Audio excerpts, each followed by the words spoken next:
Well, Gabe Saglia is on the line right now, and he joins us to talk about some of those go-to places, specifically ones that might have a haunt going on. Gabe, welcome to the program. How are you?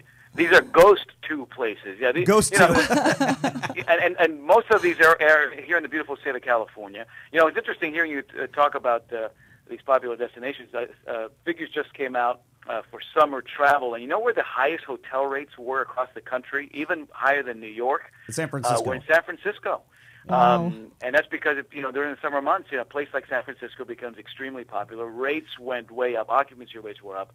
So San Francisco was one. New York, as you would imagine, number two. Oahu, number three. The cheapest hotel rates nationwide were found in Orlando. And that's because now with the kids back in school, we start to see some great availability and deals out there. Anyway, I digress. But hey, let's talk about the Paso Robles Inn. I didn't realize there was a bit of a haunt history there.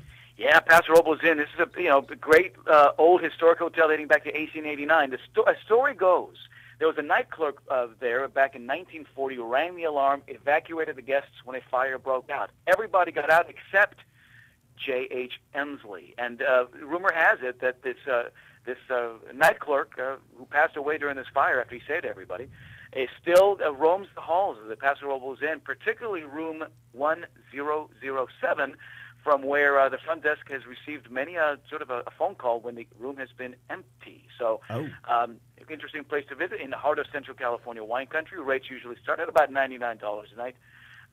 And if you travel during the Halloween season, because it's middle of the week this month, this particular year, you'll find some of the lower rates. Yeah, so Halloween night. Request room 1007. If you want a spooky night. If you dare. Okay, I've been to the Groveland Hotel. That's on the way to Yosemite, and there's something about it that does say I'm haunted.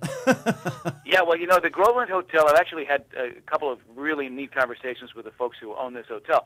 AAA three-diamond property, 30 minutes outside of Yosemite. So room 15 is the one you want to ask for here. There's a guy by the name of Lyle who presumably used to live there, worked in the gold mines, and would stay at this hotel while he worked the gold mines. Passed away, but apparently still remains there in his favorite room, number 15. He was a neat freak. So what happens is people who stay in this room, if you leave your cosmetics on the dresser, he'll move them into the bathroom. If you leave stuff scattered around, people have come back to the room to find things neatened up. And I talked to the woman who owns this hotel. She's like, I do not go in there and move stuff around, but guests keep telling me that stuff they've left sort of scattered around is all neat and in its place when they come back. And that's Lyle. That's the ghost Lyle there, and just kind of an interesting. I love it.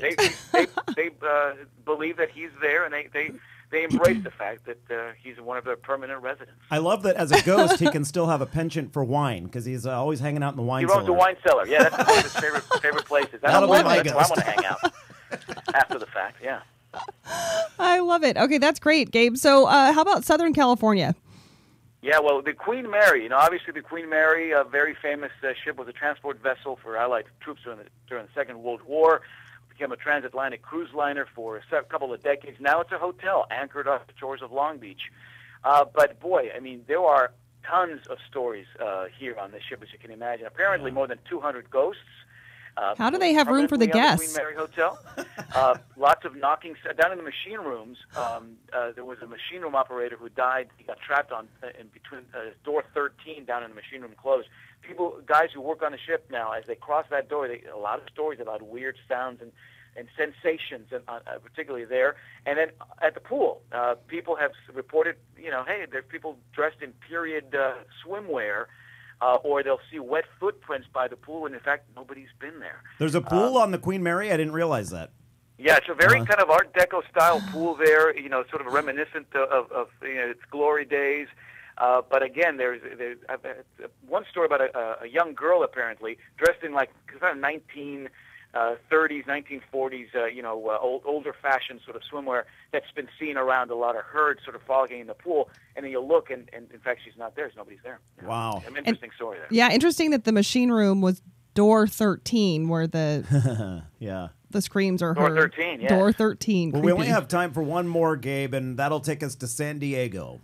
Yeah, and this is famous, the Hotel del Coronado. Now, it's interesting. This is a luxury property, 5-star hotel there in San Diego, right on the beach. And they actually embrace the story of Kate Morgan. who was there. She was awaiting her lover on Thanksgiving night back in 1892. He never showed. She took her own life.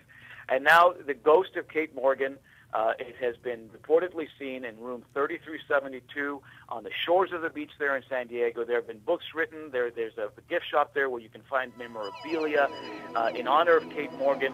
You know, not every hotel, particularly a high-end hotel like this, always embraces this idea that perhaps one of the rooms or the grounds may be haunted, but these guys do. Yeah. And particularly this time of year, you'll start to see packages pop up that might include, you know, copies of the book of Kate Morgan, or will show you kind of like, you know, where she presumably likes to stroll the grounds. But room 3372, if you dare, at the Hotel Del. All right, Gabe Saglia with Travel Zoo. Great options. You had some more that you sent us that we didn't have time to get to, so we'll post those all online with a link to Travel Zoo, of course. Gabe, thanks for joining us today.